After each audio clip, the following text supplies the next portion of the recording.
সুপ্রিয় দর্শক আসসালামু আলাইকুম, কেমন আছেন সব? আশা করি আল্লাহর রহমতে ভালোই আছেন। চলে এলাম আজকে একটা নতুন রেসিপি নিয়ে। চলুন তাহলে দেখেন আজকে রেসিপিটি। আজকে বানিয়ে নেব দেশি মুরগির ডিম কোরমা রেসিপি। এটা আমরা ব্রয়লার মুরগির ডিম দিয়ে ওটা তৈরি করে নিতে পারি। এর জন্য প্রথমে আমি কড়াইটা ভালোভাবে গরম করে নিই, সরিষার তেল দিয়ে দিলাম। এখানে দুটো পেঁয়াজ কুচি করে রেখেছি, এখানে অল্প পরিমাণ লবণ দিয়ে দিলাম। এটা আমি পেঁয়াজের বেরেস্তা তৈরি করে নেবো। এখানে ব্রাউন কালার করে পেঁয়াজটাকে নেড়ে চেড়ে ভেজে নিলাম। এটা একটা ছাঁকনির সাহায্যে উঠিয়ে নিয়েছি। এখন একই তেলের মধ্যে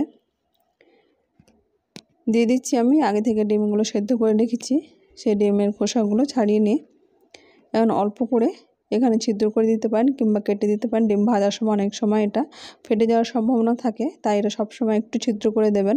আমি এরকমভাবে ছিদ্র করে দিয়েছি। এখানে 7টা ডিম নিয়েছি, আপনারা নিজেদের পছন্দ মতো করে ডিমটা নিয়ে নেবেন। এখানে কোরমা যেহেতু করবে তাই আমি বেশি ডিমটা ভেজে নেব না, হালকা এখানে জাস্ট একটু তেলের মধ্যে এটাকে লবণ দিয়ে এটা ভেজে নিলাম। এরকম হালকা করে ভেজে নিয়েছি। ডিমগুলো পুরোপুরি উঠিয়ে নিলাম। এখন একই তেলের মধ্যে আমি দিয়ে দিচ্ছি একটা তেজপাতা অর্ধেক করে, এলাচ একটু ফাটিয়ে নিয়ে এটা দিয়ে দিলাম। এখানে বড় এলাচ, দারচিনি এগুলো ব্যবহার করতে পারেন। আমি এটা পরে গরম মশলা ব্যবহার করবো বলে আর বেশি পরিমাণে দিচ্ছি না। এখানে পেঁয়াজ বাটা, আমি 1 কাপ মতো পেঁয়াজ বাটা দিয়েছি। এখানে চাইলে আপনারা পেঁয়াজের পরিমাণটা আরও কমিয়ে দিতে পারেন কিংবা বাড়িয়ে দিতে পারেন, মশলা ডিমের হিসেবে এখানে পরিমাণটা দেবেন। আর দিচ্ছি আমি কাশ্মীর লঙ্কার গুঁড়ো, এখানে জাস্ট কালার হওয়ার জন্য আমি কাশ্মীর লঙ্কার গুঁড়োটা ব্যবহার করেছি, চাইলে আপনারা শুকনো লঙ্কার গুঁড়ো ব্যবহার করতে পারেন। আর দিচ্ছি জিরা ধনে গুঁড়ো, এগুলো সবগুলো হাফ চামচ করে আমি ব্যবহার করেছি। লবণ, হলুদ গুঁড়ো, কাঁচা লঙ্কা বাটা, এগুলো দিয়ে আমি মশলাটা ভালোভাবে কষে নিলাম। আদা বাটা অবশ্যই দিতে হবে, আদা বাটাটা দিলে এখানে মাংসের মতো ফ্লেভারটা আসে। লঙ্কা বাটা হাফ চামচ, আপনার লঙ্কার পরিমাণটা নিজেদের মতো করে দেবেন, যেমন ঝাল খাবেন সেই হিসাবে লঙ্কার পরিমাণটা দেবেন। এখন রসুন আদা লঙ্কা বাটা সবগুলোই দেওয়া হয়ে গেছে। আর মশলাটার সঙ্গে ভালোভাবে কষিয়ে নেবো। এখন যত বেশি মশলাটা কষা হবে, মশলাটা থেকে যখন তেল ছাড়তে শুরু করবে তখন পারফেক্ট মশলাটা কষা হয়েছে। এখানে আমি 2টো টমেটো পেস্ট করে নিয়েছি। সেই টমেটো চাইলে আপনারা এখানে গোটা টমেটো অর্ধেক টুকরো টুকরো কেটেও দিতে পারেন। আর এইদিকে আমি নিয়েছি 4 মগজ, পোস্ত বাটা আর 10টা মতো কাজু, এটাকে একসঙ্গে পেস্ট করে নিয়েছিলাম। সেই পেস্টটা এখন এর মধ্যে দিয়ে দিলাম। পোস্তটাকে আর 4 মগজটাকে আমি আগে থেকে ভিজিয়ে রেখেছিলাম, সেটা তারপরে আমি বেটে নিয়েছি।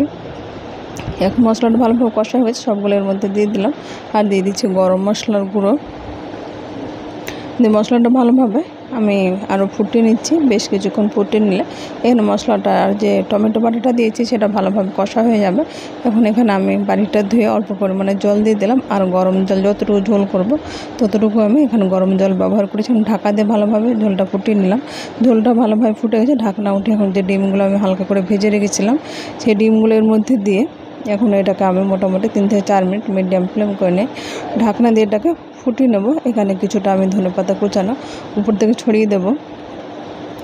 ধনেপাতাটা দিলে এখানে চাইলে আপনারা কাসুরি মেথিও ব্যবহার করতে পারেন। আমি ধনেপাতা ফ্রেশ পাওয়া যায়, সেটা আমি এখন দিয়ে দিয়েছি। এখন ঢাকনা দিয়ে এটা মোটামুটি 3 থেকে 4 মিনিট মতো ফুল ফ্লেম ফুটিয়ে নেব। এখানে মনে হচ্ছে টেস্ট করে নিই লবণটা একটু কম আছে, তাই অল্প পরিমাণে আমি লবণটা দিয়ে দিলাম। এখন লবণটা দিয়ে ঝোলটা ঘন হয়ে গেছে, নেড়ে চেড়ে ওভেন বন্ধ করে দেবো। এরকমভাবে ডিমের কোরমা তৈরি হয়ে গেছে। এখন একটা সার্ভিং বাটিতে আমি উঠিয়ে নেব। এরকম খুব সহজে তৈরি হয়ে গেছে ডিমের কোরমা। আমার রেসিপিটি কেমন হয়েছে আপনার বাড়িতে ট্রাই করে অবশ্যই কমেন্ট বক্সে কমেন্ট করবেন।